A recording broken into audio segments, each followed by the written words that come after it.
नमस्कार साथियों, भारत सरकार ने बिहार के पूर्व चीफ मिनिस्टर कर्पूरी ठाकुर को भारत रत्न से सम्मानित करने का निर्णय लिया है। इस वीडियो में हम जानेंगे कि बिहार के पूर्व चीफ मिनिस्टर कर्पूरी ठाकुर के वो कौन से अहम योगदान है जिनकी वजह से उन्हें भारत रत्न अवार्ड करने का निर्णय लिया गया है।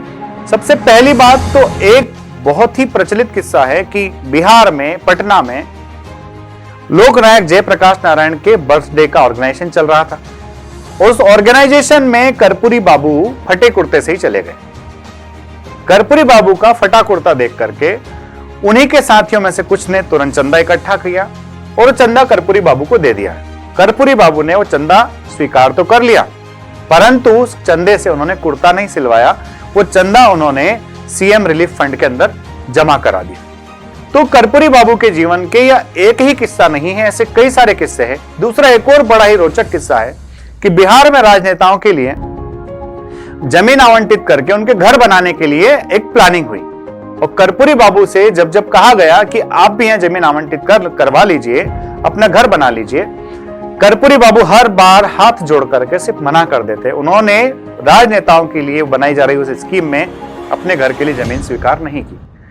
कर्पूरी बाबू बिहार में 2 बार सीएम बने, पर 2 बार सीएम बनने के बावजूद भी उन्होंने स्वयं के लिए कार नहीं खरीदी, वो हमेशा रिक्शे का ही इस्तेमाल करते रहे। तो कर्पूरी बाबू के जीवन से संबंधित और भी कई इंपॉर्टेंट पहलू है, मैं इस वीडियो में आपको बता देता हूं। तो सबसे पहली बात कि कर्पूरी ठाकुर साहब ही वो व्यक्ति थे जिन्होंने 1970s के दौरान गवर्नमेंट जॉब में ओबीसीज के लिए रिजर्वेशन की बात रखी और वहां पर मुंगेरीलाल कमीशन के रिकमेंडेशंस को उन्होंने लागू करवाने के लिए पैरवी की। एक और इंटरेस्टिंग बात यह है कि कर्पूरी ठाकुर साहब के नाम में ठाकुर शब्द जुड़ा हुआ है, परंतु ये ठाकुर कम्युनिटी से ना आते हुए एक नाई कम्युनिटी से आते हैं, जो कि बिहार में अति पिछड़ी कम्युनिटी मानी जाती है। कर्पूरी बाबू के जीवन का दूसरा अहम हिस्सा है कि ये बिहार के 2 बार सीएम रहे और इनके बेटे रामनाथ ठाकुर अभी राज्यसभा के सांसद हैं। इनके गांव जिसका नाम पिथुनजिया है, जो कि बिहार में है, उस गांव का नाम अब इनके नाम के आधार पर बदल करके गांव का नाम जो है कर्पूरी ग्राम कर दिया गया है, जो कि कर्पूरी बाबू के लिए, कर्पूरी बाबू के ऑनर में किया गया है। कर्पूरी साहब जो है, इन्हें जननायक के नाम से जाना जाता है और इन्होंने अपना पूरा जीवन गरीबों के उद्धार के लिए दिया। इनकी पॉलिटिक्स जो है वो हमेशा मानी गई कि ये प्रो पुअर अप्रोच रखते हैं और इनका डेडिकेशन जो है वो हमेशा डाउन ट्रोडन लोगों के उत्थान के लिए लगा हुआ है। कर्पूरी बाबू इनकी जो डेथ हुई वो 1988 में हुई, आज से लगभग 35 इयर्स पहले, और इन्होंने अपनी राजनीति की शुरुआत जो थी वो भारत छोड़ो आंदोलन से की थी, क्विट इंडिया मूवमेंट से की थी। वहीं ये गांधी जी के संपर्क में भी आए। कर्पूरी बाबू के सम्मान में देश में जननायक ट्रेन भी चलती है। इस ट्रेन का नाम है जननायक एक्सप्रेस और ये ट्रेन जो है बिहार के दरभंगा से लेकर के पंजाब में अमृतसर तक चलती है। इस ट्रेन का नाम भी कर्पूरी बाबू के नाम के साथ ही दिया गया है। कर्पूरी बाबू भारतीय पॉलिटिक्स में 2 महान चीफ मिनिस्टर्स लालू यादव और नितेश यादव के जो है राजनीतिक गुरु भी माने जाते हैं।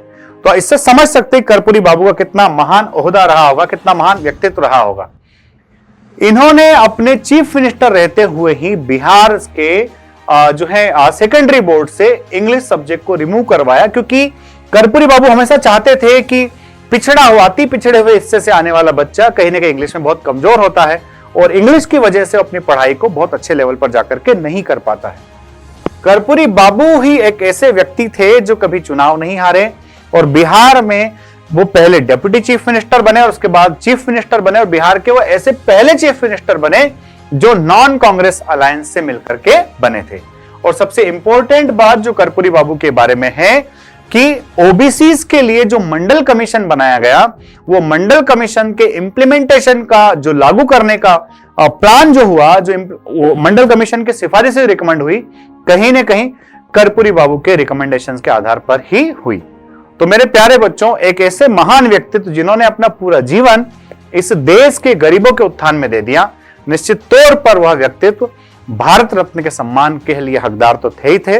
मुझे शायद ऐसा लगता है कि उनकी जन्म शती पर, उनके जन्म की 100वीं वर्षगांठ पर, यह उनके लिए इससे बड़ा कोई सम्मान नहीं हो सकता। अगर वीडियो अच्छा लगा है तो इसको लाइक शेयर सब्सक्राइब करना ना भूलें। जय हिंद, जय भारत, इंकलाब जिंदाबाद, भारत माता की जय।